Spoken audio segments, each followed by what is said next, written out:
اس سورت کی پہلی 16 آیات میں ہم اس بات کا مطالعہ کر چکے ہیں کہ رسول اللہ صلی اللہ علیہ وسلم کی مخالفت جس لیول پر ہو رہی تھی وہ عام آدمی کے بس کی بات نہیں۔ آپ کو گالیاں بھی دی جاتی تھیں، آپ کو جھوٹا بھی کہا جاتا تھا، اور آپ پہ ایمان لانے والوں پر بھی ظلم و ستم کے پہاڑ توڑے جاتے تھے۔ حالات اس قدر تنگ تھے کہ یہ ہم کہنا بھی آسان سمجھتے ہیں، سننا بھی آسان سمجھتے ہیں، لیکن صحیح وہی جانتا ہے کہ جس پر یہ گزری ہوتی ہے۔ رسول اللہ صلی اللہ علیہ وسلم کو 3 سال تک شیب ابی طالب کے اندر رہنے پر مجبور کیا گیا۔ 3 سال تک آپ علیہ الصلاۃ والسلام ایسی جگہ پر رہے جہاں پر کھانے کو کوئی چیز موجود نہیں تھی۔ بازار میں جاتے تھے تو لوگ چیز دینے سے انکار کر دیتے تھے۔ خریدنے جاتے ہیں لیکن پھر بھی لوگ چیز نہیں دے رہے کہ ہم نے آپ کے ساتھ بائیکاٹ کیا ہوا ہے۔ کوئی رشتہ داری کی بات ہوتی تو سارے رشتہ دار کہتے کہ آپ ہمارے کچھ نہیں لگتے، اور رسول اللہ صلی اللہ علیہ وسلم نے یہ 3 سال تقریباً 1000 دن بنتا ہے، یہ 3 سال آپ علیہ الصلاۃ والسلام نے گزارے۔ ایسا وقت بھی گزرا کہ درختوں کے پتے کھا کھا کر گزارا کیا ہے۔ بہت تھوڑا سا راشن تھا جو وہاں پر پہنچا کرتا تھا۔ مکہ کے کچھ لوگ جیسے کہ سیدنا حکیم بن حزام رضی اللہ عنہ، ابھی انہوں نے اسلام قبول نہیں کیا تھا، لیکن اسلام والوں کے لیے وہ نرم گوشہ رکھتے تھے، وہ تھوڑا بہت راشن وہاں پر پہنچا دیا کرتے تھے، لیکن سارے لوگوں کی ضرورت اس سے پوری نہیں ہوتی تھی۔ یہ سارے معاملات مکہ میں 13 سال تک آپ نے ان مشکلات کا اور اس مخالفت کا سامنا کیا، اور میں نے پھر کہتا ہوں کہ یہ عام آدمی کے بس کی بات نہیں تھی، لیکن اللہ سبحانہ و تعالی نے ایسے ہی لوگوں کو، نہ صرف یہ کہ رسول اللہ صلی اللہ علیہ وسلم کو، بلکہ صحابہ کرام کو بھی ہمارے لیے اسوہ حسنہ بنایا ہے۔ اور قرآن کے اندر واضح لفظوں میں اللہ رب العالمین نے فرمایا کہ اگر آپ ویسا ایمان لے کر آئیں جیسا ایمان صحابہ لے کر آئے تھے تو فقد اہتدوا، آپ ہدایت کے رستے پر ہوں گے، آپ پھر اس رستے پر ہوں گے جو رستہ انبیاء کا ہے۔ پہلے پارے میں ہی اللہ رب العالمین کا یہ فرمان موجود ہے، فَإِنْ آمَنُوا بِمِثْلِ مَا آمَنْتُمْ فَقَدِ اهْتَدَوْا، اگر وہ لوگ ایمان لے آئیں جیسے اے صحابہ تم ایمان لائے ہو تو یقیناً وہ لوگ ہدایت والے ہو جائیں، یقیناً ان کے پاس ہدایت آ جائے۔ تو اس آیت کا پہلا حکم جو اللہ رب العالمین نے اپنے حبیب کو اور ہم سب کو دیا وہ کیا ہے کہ اصبر علی ما یقولون، صبر کیجئے لوگوں کی باتوں پر، جو بھی وہ آپ کو کہہ رہے ہیں، آپ کے بارے میں وہ گالیاں بکتے ہیں، اپنی مجالس میں بیٹھ کر آپ کے قتل کے فیصلے کرتے ہیں اور آپ کی مخالفت کے لیے لوگوں کو ابھارتے ہیں، آپ نے کسی کو پلٹ کر جواب نہیں دینا۔ انسان یہ کہتا ہے، ہم جیسے مسلمان جو ایمان کے کمزور ہیں وہ اکثر جب ان کی برداشت کی حد ختم ہو جاتی ہے تو وہ اللہ کو بھی کہہ دیتے ہیں اللہ کب تک برداشت کروں، کتنا اور صبر کروں، اب میرے اندر اتنا صبر نہیں ہے۔ میرا بھائی رسول اللہ صلی اللہ علیہ وسلم کو اللہ سبحانہ و تعالی نے جب اس دعوت کا پیغام لوگوں تک پہنچانے کے لیے حکم دیا، سورۃ المدثر میں آتا ہے، اللہ رب العالمین نے فرمایا یا ایھا المدثر، اے کمبل اوڑھنے والے، قم فانذر، کھڑے ہوں اور لوگوں کو ان کے انجام سے باخبر کریں، وَرَبَّكَ فَكَبِّرْ، آپ کا رب اس کی کبریائی سب سے بڑھ کر ہے، لہٰذا آپ اس کی کبریائی کا بیان کیجئے۔ اور یہ 6 حکم ہیں ان آیات کے اندر۔ یہ 6 حکم دینے کے بعد آخر پہ رب نے کہا وَلِرَبِّكَ فَاصْبِرْ، یہ جس رستے پہ ہم آپ کو چلانے لگے ہیں، جس کا ہم نے حکم دیا ہے، مخالفت بڑی ہوگی، آپ اپنے رب کے لیے صبر کرتے رہیے گا۔ قرآن و سنت کے اندر 4 اعمال ایسے بیان کیے گئے ہیں کہ جن کا اجر، جن کا بدلہ بلا حساب اللہ نے عطا کرنا ہے۔ بغیر حساب کے بندے کا حساب نہیں لیا جائے گا، اور اس کے اس ایک عمل کی وجہ سے اللہ رب العالمین اسے بدلہ عطا کر دیں گے، اور اللہ کے ہاں جو بدلہ ہے وہ سوائے جنت کے اور کچھ نہیں، اور وہ ان میں سے ایک عمل ہے صبر۔ 24ویں پارے میں ہم انشاءاللہ پڑھیں گے، اللہ رب العالمین فرماتے ہیں انما یوفی الصابرون اجرهم بغیر حساب، اللہ صبر کرنے والوں کو بغیر حساب کے اجر عطا کرے گا۔ اصبر علی ما یقولون، لوگ تو باتیں کرنے کے لیے آئے، لوگوں نے تو باتیں ہی کرنی ہیں، لوگ دنیا میں اور کچھ بھی نہیں کرنے آئے۔ اس لیے معاشرے کے جتنے بھی رسوم و رواج ہیں، معاشرے کے وہ گندے رواج جنہوں نے ہماری جیب کے اوپر، ہمارے مال کے اوپر آفت ڈالی ہوئی ہے، کئی لوگ اپنی رسموں کے ہاتھوں مجبور ہو کر، اوکھے ہو کر، ادھار پکڑ کر، قرض لے کر وہ اپنی شادیوں کے اندر، اپنی غمیوں کے اندر اور بہت سارے معاملات میں وہ ادھار قرض لے کر بہت سارے معاملات جو ہیں وہ ان کو کرنے پڑتے ہیں، جبکہ اسلام ایسی کوئی بھی پابندی نہیں لگاتا۔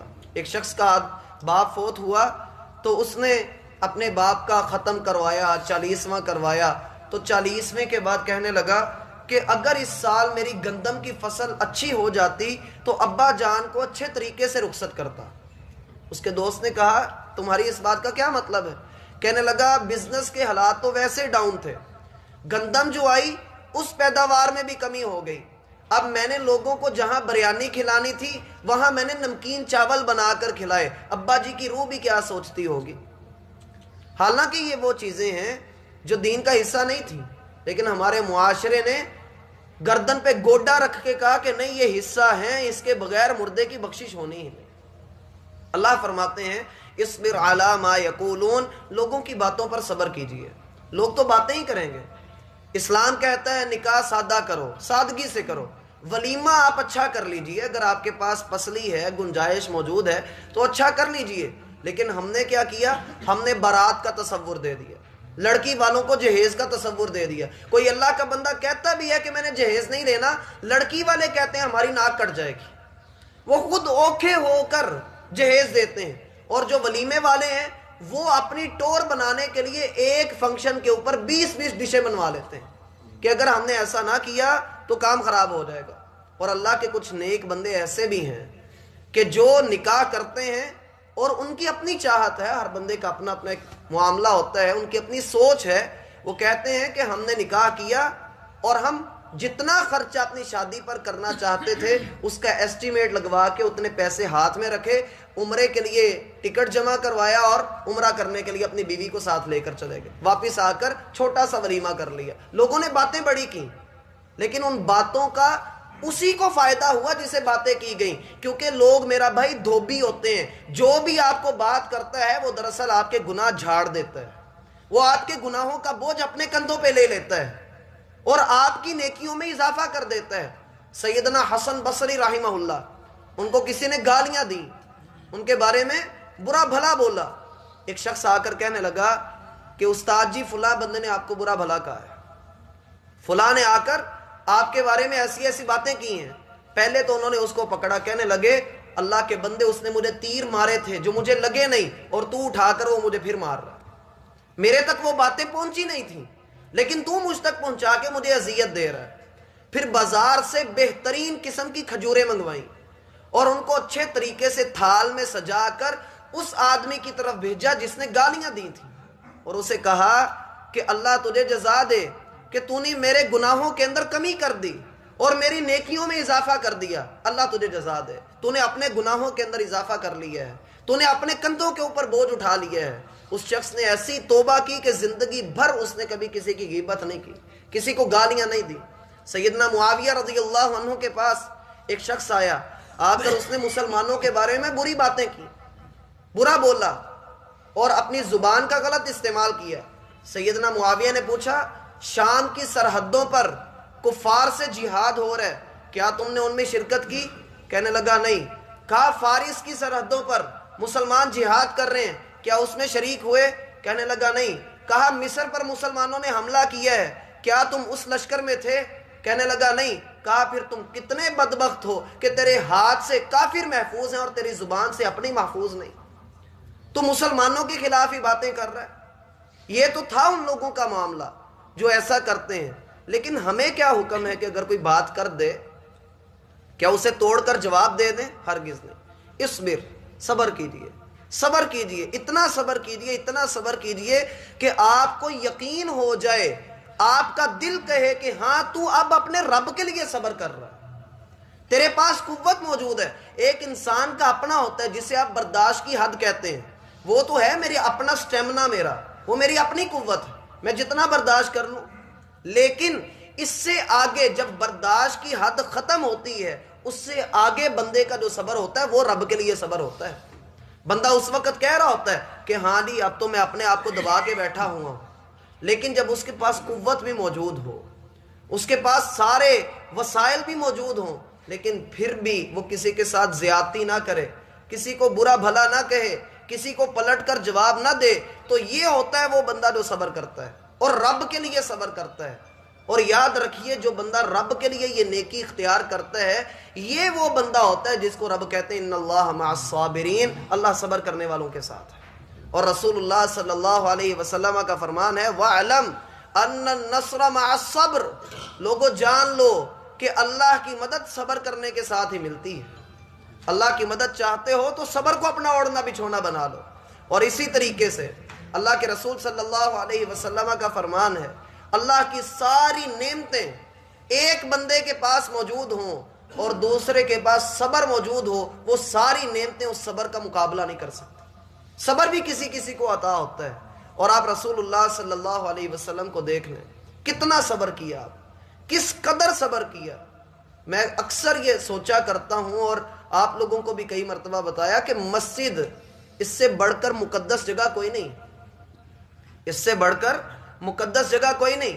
اور مسجد نبوی جو سب سے مقدس جگہ ہے، وہاں پر رسول اللہ صلی اللہ علیہ وسلم کی آنکھوں کے سامنے ایک شخص آ کر پیشاب کرتا ہے، اور آپ نے خود بھی اپنے آپ کو روکا اور صحابہ کرام کو بھی روکا۔ کیا اللہ کے رسول صلی اللہ علیہ وسلم دین کے معاملے میں سب سے بڑھ کر غیرت والے نہیں تھے؟ یقیناً وہ تھے، صحابہ کرام ہم سے بڑھ کر ایمان والے تھے، لیکن اس بدبخت کو جس نے ایسا کام کیا تھا جو حالت کفر میں تھا، اللہ کے رسول صلی اللہ علیہ وسلم نے اسے اس کے حال پہ چھوڑا کہ کر لے، بعد میں اسے بلا کر ایسے انداز میں تلقین کی کہ وہ بدبختی سے نیک بختی کے رستے کی طرف آ گیا اور اس نے اسلام قبول کر لیا۔ نہ صرف یہ کہ اس نے بلکہ پورے قبیلے نے اسلام قبول کر لیا۔ تو یہ ایک ٹکڑا ہی اس آیت کا اصبر علی ما یقولون، کہ لوگ جو کہتے ہیں آپ ان کی باتوں پر صبر کیجیے۔ جتنا میرا بھائی آپ صبر کرتے رہیں گے، جتنا کرتے رہیں گے، اتنا آپ اپنے رب کے قریب ہوتے جائیں گے۔ ایک وقت ایسا بھی آتا ہے کہ انسان اللہ سے کہتا ہے اللہ اب تو بس ہو گئی ہے، اور ہو جاتی ہے، انسان ہے ہو جاتی ہے۔ اس کا حل بھی اللہ نے دیا ہے۔ سورۃ الحجر 14ویں پارے میں اللہ فرماتے ہیں وَلَقَدْ نَعْلَمُ أَنَّكَ يَضِيقُ صَدْرُكَ بِمَا يَقُولُونَ، اے محبوب ہمیں پتہ ہے کہ آپ کے سینے میں تنگی آ جاتی ہے جب یہ لوگ آپ کو باتیں کرتے ہیں، آپ کا سینہ تنگ ہو جاتا ہے۔ آخر آپ بھی انسان ہیں، دل کے اندر احساسات ہیں، فیلنگز ہیں، کوئی بندہ لوہے کا تو بنا نہیں ہوتا، آپ بھی انسان ہیں۔ ہم بھی جانتے ہیں کہ آپ کے دل کے اندر یہ احساس آتا ہے، آپ کا سینہ تنگ پڑتا ہے، تو آپ کیا کریں؟ فَسَبِّحْ بِحَمْدِ رَبِّكَ وَكُن مِّنَ السَّاجِدِينَ، آپ اللہ کی تسبیح بیان کریں، سبحان اللہ کہیں۔ کس حالت میں کہیں؟ سجدے کی حالت میں۔ اپنے رب کے سامنے سجدہ کیجیے، دیکھیے آپ کے دل کو رب کیسا کھلا کر دیتا ہے، وسعت دے دیتا ہے۔ پھر جب یہ وسعت ملتی ہے تو پھر اللہ کی طرف سے ارشاد ہوتا ہے الم نشرح لک صدرک، کیا ہم نے آپ کے لیے آپ کا سینہ کھول نہیں دیا؟ ووضعنا عنک وزرک، آپ کے کندھوں سے وہ بوجھ اٹھا نہیں دیا؟ الذی انقض ظہرک، جس نے آپ کی کمر کو توڑنے پر وہ آیا تھا، اللہ نے آپ سے وہ بوجھ ختم کر دیا۔ اہل علم نے ان 3 آیات کا معنی لکھا کہ اللہ کے رسول صلی اللہ علیہ وسلم کو اللہ نے اتنا بڑا دل، اتنی وسعت دے دی کہ بڑے بڑے لوگ گالیاں دیا کرتے تھے لیکن آپ مسکرا کر ان کو دعائیں دیا کرتے تھے۔ اس لیے چاہیے کہ صبر کریں۔ اللہ